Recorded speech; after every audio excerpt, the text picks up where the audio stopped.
Hi friends, welcome back to our YouTube channel ride with Krish. ఈరోజు మొన్న ఏదైతే చెప్పానో దుద్దెడ గ్రామంలో పార్కింగ్ ఏరియాలో గ్రానైట్ బదులుగా పాలిగ్రాన్ షీట్స్ వేసడం జరిగింది. దాంట్లోనే సెకండ్ పార్ట్లో పూర్తిగా వివరించానండి. మనం ఇది ఇంటీరియర్ డెకరేషన్ అని చెప్పాము, ఇంటీరియర్నే వాడతామని. అవుట్డోర్లో ఎందుకు వాడామో దాని గురించి సెకండ్ పార్ట్లో చెప్తానన్నా కదా, ఇక్కడ పూర్తిగా వివరించానండి. ఎక్కడ కూడా వీడియో స్కిప్ చేయకుండా చివరి వరకు చూడండి. ఎందుకంటే ఇందులో టోటల్గా నేను ఎక్స్ప్లెయిన్ చేశానండి, అవుట్డోర్లో ఎందుకు వేసాను అనేది. ప్లీజ్ స్కిప్ చేయకుండా చివరి దాకా చూస్తే మీకు ఈ వీడియో పూర్తిగా అర్థమవుతుంది. పాలిగ్రాన్ షీట్స్ని ఎక్కడెక్కడ వాడచ్చో ఈ వీడియో ద్వారా మీకు ఇంకా అర్థమవుతుందండి. చూడండి ఫ్రెండ్స్, ఇక్కడ చూస్తున్నారా, గోడ అనేది గుండుకు లేక గ్యాప్ అనేది ఏర్పడ్డది.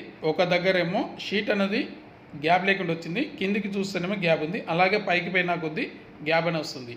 అలా గ్యాప్ లేకుండా ఉండాలంటే మనం ఏదైతే బిల్డింగ్ కన్స్ట్రక్షన్ చేసేటప్పుడు అస్తర్కారికి ఇస్తామో దానికి కరెక్ట్గా లెవెలింగ్ ఉండేటట్టు చూసుకోండి. ఇలా చూసుకుంటే ఏంటంటే మనకి ఎలాంటి సమస్యలు ఉండవు. ఇంకోటి, ఇక్కడ కూడా షీట్కి రాసిన ఎస్ఆర్, అలాగే వాల్కి కూడా మళ్ళీ ఎస్ఆర్ రాస్తున్నాం. ఏదైతే షీట్ సైజు తీసుకున్నాడో వర్కర్ మెజర్మెంట్తోని, ఆ మెజర్మెంట్ తగ్గట్టు ఆ వాల్కి, ఆ వాల్ తర్వాత ఇక్కడున్న షీట్కి, ఇది వచ్చేసి విండో దగ్గర వస్తుంది. జెయింట్ లేకుండా ఉండేందుకు విండో సైజ్ ఎంత అవుతుందో విండో సైజ్ కట్ చేసి మిగతా ఏరియా భాగానికి ఎస్ఆర్, అలాగే మన దగ్గర ఉన్న బిల్డర్ బాండ్ రెండింటిని వేసి గోడకు అతికించడం. ఇవన్నీ అదేవిధంగా అతికించినవండి. చూడండి ఎంత నీట్గా ఉందో. కాకపోతే ఏంటంటే మన షీట్ వచ్చేసి 4x8 అండి. హైట్ ఏమైనా ఎక్కువ ఉంటే పైన బార్డర్ లాగా డిజైన్లు వేసుకోవచ్చు. ఇక్కడ చూస్తున్నారు కదా, ఇందాక పైన రాశాడు, ఇప్పుడు కింద రాస్తున్నాడు. కాకపోతే ఇక్కడ ఏంటంటే వాళ్ళు ఏదైతే అసర్కార్ చేసేటప్పుడు ఆ లెవెలింగ్ చూడలేదో దాన్ని లెవెల్ చేసుకుంటున్నాడు అబ్బాయి. తను వచ్చేసేసి బిల్డర్ బాండ్ వస్తున్నాడు. ఎందుకంటే మనకు ఎక్కువ కాలం లైఫ్ ఇచ్చేది కేవలం బిల్డర్ బాండ్. ఎస్ఆర్ కేవలం అతుకోవడానికి మాత్రమే, జస్ట్ సపోర్టింగ్ మాత్రమే దాన్ని రాయడానికి. చాలామంది అంటారు ఎస్ఆర్ రాస్తే వేడికి మళ్ళీ ఊడిపోతుంది కదా అంటారు. కాదండి, మేము వాడేది బిల్డర్ బాండు, మళ్ళీ మా కంపెనీ ఉన్న సిలికాన్ గమ్ అండి. రెండు కూడా యూజ్ చేస్తాం. గోడ అనేది ఏటవాళ్ళు ఉంటే ఎలాంటి ప్రాబ్లం లేదు. ఇక్కడ ఏంటంటే చూడండి, ఇన్ని ఎస్ఆర్ రాయడానికి కారణం ఏంటంటే యాక్చువల్గా అయితేనే బార్డర్లో రాస్తామండి. ఇక్కడ ఏంటంటే ఎక్కడ కూడా గుండుకు లేదు, గోడ అనేది ఎక్కడ కూడా గుండుకు లేదు. ఆల్రెడీ ఓనర్ కూడా ఇచ్చాం. చూడండి ఇక్కడ ఎగ్జాంపుల్ చూడండి, ఇక్కడ ఎంత లోతుందో, ఇక్కడ ఎంత హైట్ ఉంది. ఏవైతే మనం ఇల్లు కట్టేటప్పుడు వాళ్ళు ఏం చేస్తారంటే ప్లాస్టింగ్ చేసేటప్పుడు గో కట్టలు వేసుకుంటారు. ఆ హోల్స్ని మూసేటప్పుడు ఏం చేస్తారంటే పైనుంచి లెవెల్ చేసుకుంటూ వచ్చి ఆ హోల్ దగ్గర ఏం చేస్తారంటే అడ్డోడుగా సిమెంట్ కొట్టేసి వాటిని లెవెలింగ్ చేయరండి. ఎందుకంటే నెక్స్ట్ వాళ్ళు పుట్టి పెట్టించుకుంటారు కదా, ఆ టైంలో వర్కౌట్ చేసుకుంటారు, లేకపోతే గ్రానైట్ ఏదో వేసుకుంటారు, లేకపోతే టైల్స్ వేసుకుంటారని వదిలేస్తారు. మనకు అలా కాదండి, నీట్గా ఉంటే ఏంటంటే వర్క్ కూడా నీట్గా వస్తుందండి. ఈ షీట్ మొత్తానికి గమ్ అప్లై చేసిన తర్వాత ఈ షీట్ని ఏదైతే మన వాల్కి ఎస్ఆర్ రాయడం జరిగిందో ఆ వాల్కి అతికిస్తారని చూడండి. వీళ్ళు ఈ విధంగా, ఎందుకంటే ఆ గమ్ము ఎక్కడ కూడా తగలకుండా తీసుకొస్తున్నారు. ఎందుకంటే దానికి పెట్టిన గమ్ము మళ్ళీ మనం ఏదైతే వాల్కి పెట్టామో ఆ వాల్కి టచ్ చేసిన తర్వాత క్లాత్ సాయంతో రబ్బింగ్ చేస్తారు. ప్రెస్ చేసిన తర్వాత ఫస్ట్ లెవెలింగ్ చూసుకుంటారండి.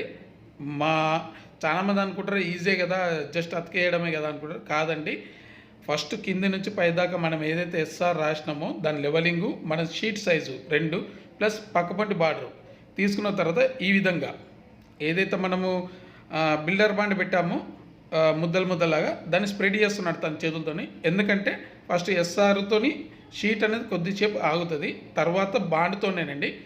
ఆ విధంగా చేసిన తర్వాత ఒక క్లాత్ సాయంతో మళ్ళీ దాని అంతా రబ్బింగ్ చేస్తారు. అది కూడా చూడండి. ఎందుకు రబ్బింగ్ చేస్తారంటే దాంట్లో ఉన్న గమ్ము ఆ వాల్కి టచ్ అయ్యేటట్టు. పైన కొడుతున్నారు చూడండి, చేతుని కొట్టిన తర్వాత అట్లా రబ్ చేస్తే ఏమవుతుందంటే దాంట్లో ఉన్న గమ్ము మొత్తం వాల్కి ఆ ఎస్ఆర్ పైన అతుకుంటుంది. అలా అతుకోవడం ద్వారా మనకు ఎక్కువ కాలం వస్తుందండి. ఇక్కడ చూడండి, నా క్లాత్తో రబ్బింగ్ చేస్తున్నాడు. తర్వాత ఒక చెక్క ప్లస్ సుత్త సాయంతో మళ్ళీ వీటిని కొట్టడం జరుగుతుంది. ఎందుకంటే ఆ ఏదైతే మనం ఎంత బలంగా పెట్టినా కానీ ఆ స్ప్రెడ్ కొద్ది మాటకే అవుతుంది. బలంగా స్ప్రెడ్ కావడానికి సుత్త సాయంతోనే ఒక చెక్క అడ్డం పెట్టేసి కొట్టడం జరుగుతుంది. తానేమో ఇప్పుడు ప్రస్తుతం క్లాత్తో తుడుస్తున్నాడు, మొత్తం గమ్మంతా స్ప్రెడ్ చేస్తున్నాడు. ఎందుకంటే అక్కడ లెవెలింగ్ ఉంది, ఒక్కో దగ్గర లెవెల్ లేని దగ్గర ఖచ్చితంగా వాడుతున్నది.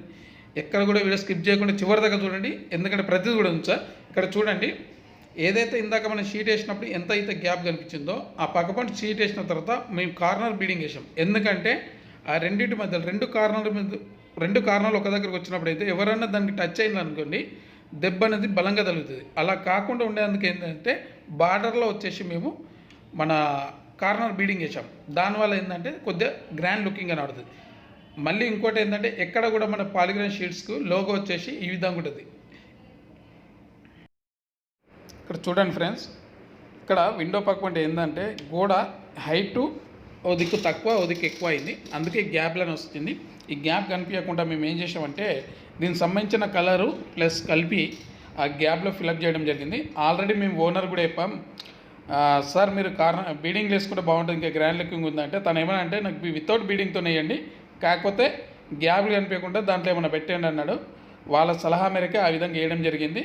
ప్రతిదీ కూడా అన్నకు చూపించడం జరిగింది ఇంటి ఓనర్కి. ఇక్కడ విండో పక్కపంటి కూడా ఇంకో షీట్ వేస్తున్నారు చూడండి. ఇందాక నేను చెప్పినట్టు వాళ్ళు రబ్బింగ్ చేసిన తర్వాత చెక్క సాయంతో కొడతారని చెప్పాను. అక్కడ ఏమైందంటే ఒక దగ్గర లెవెల్ ఉంది కాబట్టి దాన్ని ఎక్కువ వాడలేదు. ఇక్కడ కొద్దిగా లెవెలింగ్ తక్కువ ఉందండి. దీనికి అస్తర్కార్ డబుల్ అస్తర్కార్ చేసినా కూడా అది గుండుకు లేదు. అందువలన మళ్ళీ ఎస్ఆర్ ఎక్కువ రాయడం జరిగింది. బిల్డర్ బాండ్ పడి అది ఏదైతే షీట్ ఉందో దాన్ని స్ప్రెడ్ చేస్తున్నాం. గమ్ము మనం పెట్టిన గమ్ము ఏదైతే ఉందో బిల్డర్ బాండ్ది ఆ గమ్ అంతా స్ప్రెడ్ అయ్యేటట్టు చేస్తున్నారు. అట్లా స్ప్రెడ్ చేయడం ద్వారా ఏంటంటే ఒక 1-2 అవర్స్ తర్వాత దారి ఫిక్స్ అయిపోతుంది. తర్వాత మీరు నెక్స్ట్ డే కానీ 1 వీక్ తర్వాత కానీ ఊడవీకినా కూడా రాదండి, అంత గ్యారెంటీ అండి. అలాగే ఈ ఇంటి ముందు కూడా చూడండి ఎంత గ్రాండ్ లుకింగ్ వచ్చిందో. అసలు వాస్తవానికి ఇది గ్రానైటా మార్బుల్ అనేది ఎవరు కూడా దగ్గర దాకా వచ్చేదాకా తెలియదండి. అలా చాలామంది అడిగారు ఏంటంటే మేము ఇంటీరియర్ డెకరేషన్ అని చెప్పాము, మీరు అవుట్డోర్ వేసారని అడుగుతారు. కంపల్సరీ అండి, దాన్ని కూడా ఎక్స్ప్లెయిన్ చేస్తా. మీకు ఈ షూట్ చేస్తుంటే ఈ పాలిగ్రాన్ షీట్ పైన ఎదురుగా బిల్డింగ్ ఒక నీడ కనిపిస్తుండొచ్చు. మేము ఏం చేసామంటే ఈ బిల్డింగ్ క్వైట్ అపోజిట్గా 3 అంతస్తుల బిల్డింగ్ ఉందండి. ఆ బిల్డింగ్ నీడ వచ్చేసి అంటే ఉదయం ఏదైతే ఈస్ట్ ఫేస్ నుంచి వచ్చే సూర్యుడు ఏదైతే ఉందో ఈ బిల్డింగ్ పైన జస్ట్ 10% పడుతుంది. ఏదైతే పార్కింగ్ ఏరియాలో కాకుండా గార్డెన్ ఏరియా సైడు అంటే ఇటు చిన్న వే ఉంది గల్లీలో, ఆ గల్లీలో కూడా పైనుంచి మ్యాక్సిమం 4 ఫీట్ దాకా, కింద నుంచి 3 ఫీట్ దాకా పడట్లేదు. మధ్యలో ఒక 3 ఫీట్ మందమే ఎండ అనేది వస్తుంది. ఓనర్ కూడా చెప్పాము, అన్న ఇది ఎండ ఎక్కువ వస్తుంది అంటే లేదు, కావాలంటే చూడండి అంటే ఒకసారి టెస్ట్ చేసినాము. మార్నింగ్ వచ్చేసేమో ఈస్ట్ ఫేసింగ్ నుంచి వచ్చే ఎండ అది 10 తర్వాతనే పడుతుంది. కావాలంటే ఎదురుగా బిల్డింగ్ కూడా చూడండి ఏ విధంగా ఉందో. ఆ బిల్డింగ్ వచ్చేసి 3 అంతస్తుల బిల్డింగు, మధ్యలో ఒక ప్లాట్ ఉంది, రోడ్డు ముందు ఒక ప్లాటు, తర్వాత బిల్డింగ్. అక్కడ నుంచి ఏదైతే సూర్యకిరణాలు పడుతున్నాయో జస్ట్ 3 ఫీట్ మందమే పడుతున్నాయి, మిగతా చోట్ల పడట్లేదు. అందుకే ఆ నమ్మకంతో ఇంటి ఓనర్ చెప్పి మరీ వేయడం జరిగింది. ఎందుకంటే మనం చెప్పింది ఓన్లీ ఇంటీరియర్ డెకరేషన్, అవుట్డోర్ కాదండి. కాకపోతే అన్న సూచన మేరకు అవుట్డోర్ కూడా వేయడం జరిగింది. దానికి ఇంటి యజమాని సలహా మేరకే ఆ నిర్ణయం తీసుకున్నాం. ఇప్పుడు చూడండి మొత్తం టోటల్ ఫినిషింగ్ వర్క్ అయిపోయిన తర్వాత ఇది మార్బులా గ్రానైటా అక్కడికి వచ్చి దాదాపుగా డేలో ఒక 3 to 5 మెంబర్స్ అన్నని అడగడం జరుగుతుంది. అన్నయ్య మీరు గ్రానైట్ వేసారా మార్బులా ఇంత లుకింగ్ వచ్చింది ఏందండి. ఆ వాస్తవానికి కూడా జస్ట్ 6 డేస్లో వరకు కంప్లీట్ అయిపోయిందండి. వాస్తవానికి మేము అనుకున్నాం 15 డేస్ పడుతుంది అనుకున్నాం. కాకపోతే ఏంటంటే మా వర్కర్లు డే అండ్ నైట్ వర్క్ కష్టపడి చేశారు. మొత్తం ఫినిషింగ్ వర్క్ అంతా చూడండి ఎంత గ్రాండ్గా ఉందో. అదే మీరు ఇదే వాళ్ళకి పుట్టి పెట్టినట్టయితే ఎత్తంపులు అనేది 100% కనిపించునండి. అదే పాలిగ్రాన్ షీట్స్ వల్ల ఏమవుతుందంటే మనకు ఒక లెవెలింగ్గా గ్రాండ్ లుకింగ్గా కనిపిస్తుంది. ఇప్పుడు వీడియోలో చూస్తున్నట్టుగా ఇది అవుట్డోర్లో వేయడం జరిగింది. వీటిపైన చూడండి బయట ఉన్న ఏదైతే ఎదురుగా ఉన్న బిల్డింగు దీని మీద కనిపిస్తుంది. బాగా అబ్జర్వ్ చేయండి, మన ఫేస్ మనకు రిప్లేస్ అవుతుంది దీంట్లో. మళ్ళీ ఇంకోటి ఏంటంటే 30 ఇయర్స్ దాకా అండి, 30 ఇయర్స్ అంటే 30 సంవత్సరాల దాకా మీకు చెక్కు జరగదు. అదే మీరు పుట్టి కానీ కలర్ కానీ వేసారనుకోండి, ఎదురుగా వచ్చే ఎండతోని దాదాపుగా 2 ఇయర్స్కో 3 ఇయర్స్కో మళ్ళీ వేయాలి, పెయింటర్ని విడిపించాలి, పెయింట్ వేయాలి, స్ట్రక్చర్ పెట్టించాలి, స్ట్రక్చర్ చేంజ్ అవుతుంది. దీని మీద ఎలాంటి మరకలు కానీ ఆయిల్ మరకలు కానీ ఈవెన్ డస్ట్ కానీ ఏది పెట్టినా జస్ట్ తో క్లీన్ చేసుకుంటే సరిపోతుంది. ఈవెన్ మీకు ఓపుకుంటే పైప్ సాయంతో కూడా కడుక్కోవచ్చండి 100%. మీకు ఎలాంటి కూడా వాటర్ వల్ల ఎక్కడ కూడా ఉబ్బవు. వీటిని ఇంట్లోనే కాకుండా బాత్రూంలో కూడా వాడుకోవచ్చు. ప్రస్తుతానికి అన్న ఏం చేశాడంటే మనకు స్టార్టింగ్ కాబట్టి ఇంట్లో అవుట్డోర్లో ఎంచుకున్నాడు, అట్లే పార్కింగ్ ఏరియాలో ఎంచుకొని మళ్ళీసారి చూసిన చూడండి ఎదురుగా బిల్డింగు మనకు సపోర్ట్ ఉంది కాబట్టి ఎంచుకున్నామండి. ప్రతి ఒక్కరు ఎవరైనా సరే ఈ విధంగా సపోర్టింగ్ ఉంటే మీరు అవుట్డోర్ కూడా వాడుకోవచ్చు. కాకపోతే ఏంటంటే లైట్ కలర్లోనే తీసుకోండి, డార్క్ కలర్ తీసుకుంటే కంపెనీ ఎలాంటి వారంటీ ఇవ్వదు. ఇది కూడా ఓనర్కి చెప్పడం జరిగింది. ఎందుకంటే బిల్డింగ్ నుంచి 5 ఫ్లోర్లో పడట్లేదు, ఫస్ట్ ఫ్లోర్లో, గ్రౌండ్ ఫ్లోర్లో వచ్చేసి ఓన్లీ 3 ఫీట్ మందమే పడుతుంది.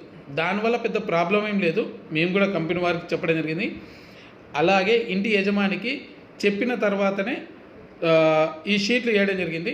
దానివల్ల ఏంటంటే తనకు కూడా వితిన్ 2 మంత్స్ అవుతున్న వర్క్ 6 డేస్లో టోటల్ కంప్లీట్ అయిపోయింది. అన్న కూడా చాలా సంతోషించాడు. ఇంకోటి ఇది ఎక్కడో కాదండి, దుద్దేడ గ్రామంలో. మీకు ఫస్ట్ వీడియోలో చూపించాను, సెకండ్ పార్ట్ చూపించాను. సెకండ్ పార్ట్లో పూర్తి వివరంగా చెప్తాను. టోటల్ వర్క్ కంప్లీట్ అయిన తర్వాత వీడియో రికార్డ్ చేయడం జరిగింది. చూడండి ఎంత గ్రాండ్ లుకింగ్ వచ్చిందో.